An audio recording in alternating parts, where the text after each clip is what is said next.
Halo sahabat cerita film, kembali lagi bersama saya pada channel yang membahas tentang rangkuman film-film terbaik. Gimana kabarnya? Insya Allah dalam keadaan sehat semuanya.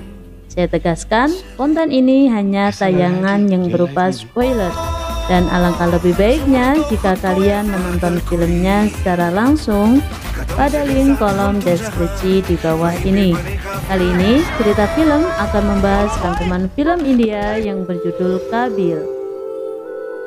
Film Kabil merupakan sebuah film cerita seru tentang kejahatan yang berbahasa Hindi India tahun 2017, garapan Sanjay Gupta.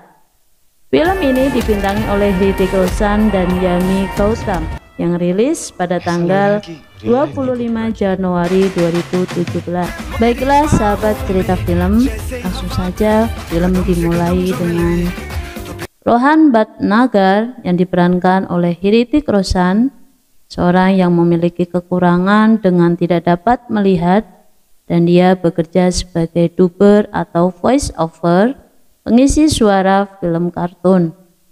Suatu hari, Rohan dikenalkan dengan wanita bernama Supriya yang diperankan oleh Yami Gautam yang juga tidak dapat melihat. Pertemuan ini menjadikan Rohan dan Supriya menjadi dekat. Setelah pertemuan, mereka menyempatkan melihat tontonan perayaan. Pada waktu itulah Amit Selar yang diperankan oleh Rohit Roy, penjahat cabul, melihat paras kecantikan Supriya. Di hari berikutnya, Rohan mengunjungi Supriya sedang bermain piano untuk mengiringi para penari. Rohan mengajak Supriya menari sehingga membuat Supriya merasa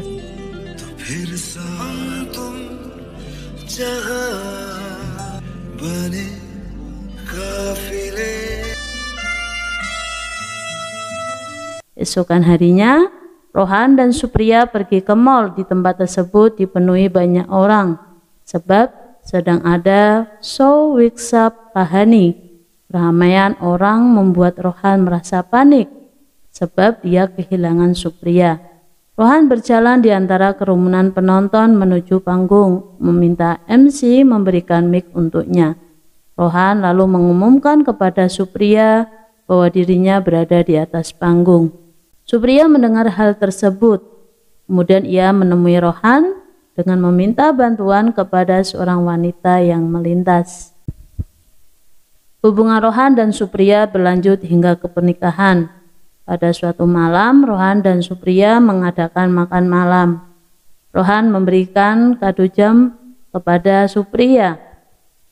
Kemudian saat pulang dari makan malam, mereka diganggu oleh Amit Selar.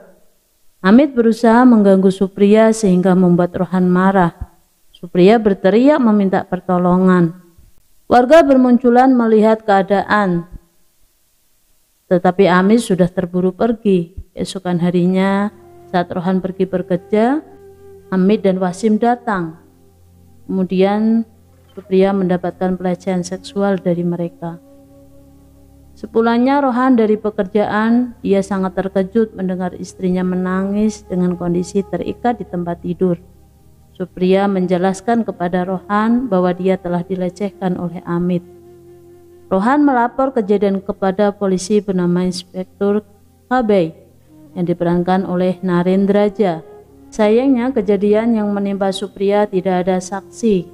Kabay meminta Rohan dan Supriya untuk menemui dokter melakukan visum, sebab kasus Supriya sangat memerlukan laporan medis dan harus dilakukan dalam jangka waktu 24 jam lamanya.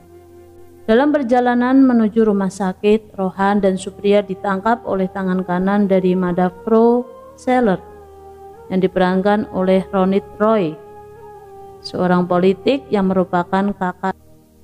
Rohan dipukuli di dalam gudang, kemudian mereka membawanya ke tepi pantai dan melempar Rohan dan Supriya dari dalam mobil. Rohan dan Supriya tidak menyerah, mereka tetap pergi menemui dokter. Ketika mereka menemui dokter forensik, dokter menjelaskan bahwa dia tidak bisa melakukan visum sebab kondisi Supriya yang basah kuyup sehingga jejak pelaku hilang. dan bahkan jangka waktunya sudah melebihi jangka waktu yang diberikan.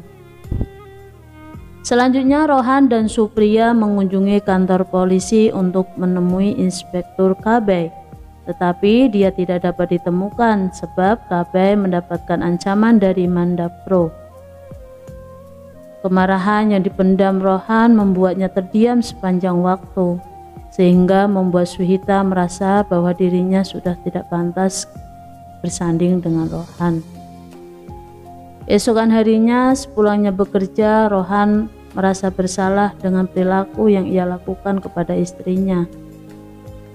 Ia mulai menemui istrinya dan ternyata sudah meninggal dalam kondisi gantung diri, sehingga menjadikan Rohan dilema. Sehabis melakukan pemakaman, Rohan didatangi oleh Mandavro. Kemudian ia mengancam Rohan agar berhenti mengusut kasus adiknya yaitu Amit. Rohan teringat sesuatu. Ia menemukan surat peninggalan Supriya yang berada di bawah tempat tidur. Supriya menuturkan bahwa dia seringkali mendapatkan pelecehan seksual dari Amit ketika Rohan tidak berada di dalam rumah. Rohan kembali ke kantor polisi menemui Inspektur Kabay dengan berjanji akan membawa pelakunya ke pengadilan. Rohan selanjutnya melakukan siasat dengan memanfaatkan kelebihannya sebagai dabber. Rohan merekam suara Amit dan Mandavro untuk dia pelajari. Rohan memulai aksinya dengan mengisi suara menjadi Amit, di mana dia menelpon Rupna, adik dari Wasim yang dia cintai, dengan berusaha merayunya.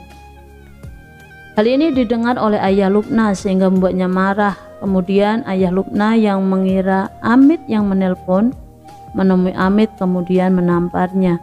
Rohan kembali beraksi dengan melakukan siasat mengisi suara Amit dengan menelpon Lubna dan ayahnya. Kemudian Rohan menelpon Amit dengan memanfaatkan suara Lubna. Selanjutnya Amit dan Lubna bertemu. Tak lama ayah Lubna membawa sebilah pisau untuk membunuh Amit. Tapi ayah Lubna yang menjadi korban setelah pisau tersebut jatuh ke tangan Amit. Pihak polisi kemudian mendatangkan kediaman Mandavro untuk melaporkan bahwa adiknya Amit telah melakukan penusukan terhadap ayah Wasim. Mandavro meminta untuk polisi tersebut pergi dan meminta polisi bahwa dia yang akan mengurus masalah tersebut dengan Wasim. Mandavro menemui Wasim untuk memanfaatkan Amit. Ia menjelaskan bahwa dia telah mengirim Amit ke daerah Pune. Selanjutnya Wasim menerima telepon dari Rohan yang mengisi suara menjadi Amit dengan memintanya untuk bertemu di sebuah tempat. Wasim mengunjungi tempat tersebut.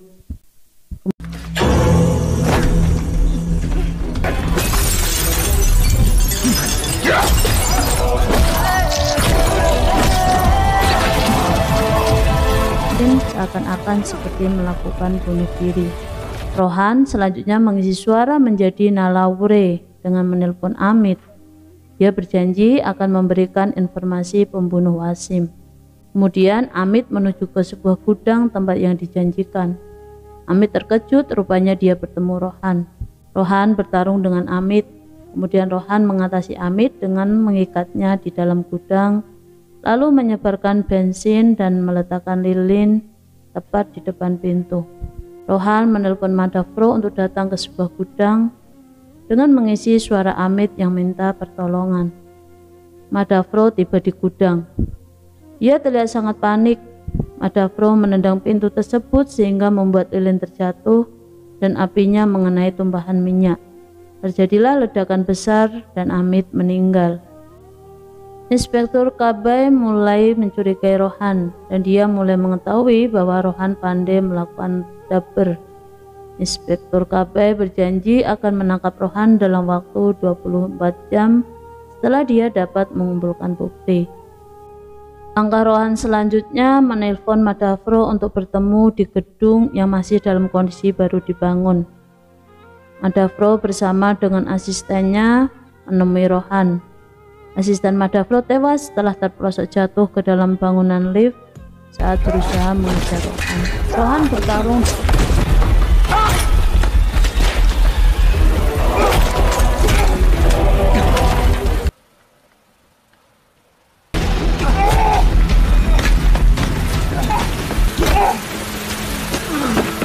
jatuh hingga perkelahiannya berujung di tepi gedung. Keduanya jatuh bersamaan. Madafro tewas sedangkan Rohan berhasil selamat setelah dia mengikat tubuhnya ke tiang penyangga. Esokan harinya Rohan bertemu dengan Inspektur Kabay, di mana dia menjelaskan pembunuhan yang telah dia lakukan. Kabay kemudian mengambil foto Rohan sebagai bahan bukti.